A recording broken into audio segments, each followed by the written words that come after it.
General Romel Francisco D. Marvil, ang aming pong Regional Director ng Police Regional Office Calabarzon, Police Brigadier General Paul Kenneth T. Lucas at ang Command Group ng Proper A, Chief Arcad, Police Colonel I.B. C. Malyo, ang ating Chief ng RPCADU 4A na si Police Colonel Mildred Patam at syempre ang Chief RPIO ng Proper A na si Police Lieutenant Colonel Chitadel C. Gawiran, sa lahat ng Salam Police Advocacy Group members sa Calabarzon, sa aking mga kasamahan sa Salam Police Center at sa lahat ng PNP personnel ng Proper A, sa RPCADU 4A at RPIO 4A, maraming salamat po sa pag-aanyaya ninyo sa amin.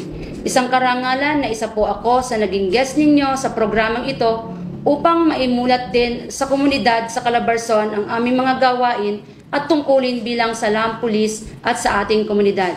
Muli po, maraming salamat at mabuhay po tayo. Ayan sir, kayo naman po, baka may nais din po kayong batiin sir. Ma'am, thank you. So gusto ko rin po magpasalamat muna ma'am sa ating RPCADU 4A sa kanilang imbitasyon bilang representative po ng President ng Regional na si Ustad Idmar. Maraming salamat po sa invitation. At binabati po natin ma'am yung Regional PNP Office, lahat po ng personals sa Salam Police Center. Lalo-lalo na sina Sir Amir Hassan at Sir Manan at Sir Hajim po. So, at sa ating mga officer po ng Salam Police Advocacy Group ma'am, sina President Engineer Yusuf Makabada, spokesperson Ustad Kamar Sabdullah at si Colonel Mukarram po. At siyempre binabati po natin ma'am yung ating Quezon Province, sina Sir Raj Kasim po, saka sina Sir Jibril Nabal at ang ating Salam Police Center focal person sa San Francisco, Quezon. At maraming salamat po ma'am. Thank you. Thank you po sa lahat.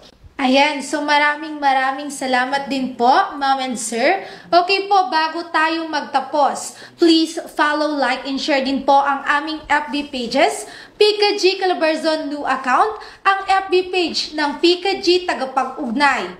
At sa lahat ng RPCADU's Facebook nationwide, ang FB page ng PRO Calabarzon at syempre, ang FB page ng Salam Police Advocacy Group o ISPAG. Muli ang pasasalamat namin sa ating naging panauhin sa umagang ito ang Chief ng Salam Police Center Section ng ARCAD na si Police Captain Grace Mayani at ang spokesperson ng Salam Police Advocacy Group ng Calabarzon na si Jeffrey Omar Bossi. Sir, maraming salamat po ma'am and sir.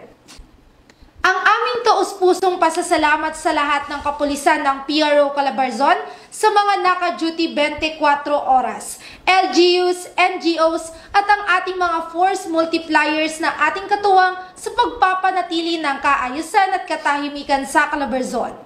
Tunay kayong mga bayani ng makabagong henerasyon. Tayo po ay laging mag-iingat at dalangin po namin ang kaligtasan ng bawat isa. Mula dito sa tanggapan ng RPCADU 4A, ako po ang inyong tagapag-ugnay, Patrol Woman Prisalme T. Urbano. Magkita-kita tayo muli para sa mga bagong updates at napapanahong impormasyon.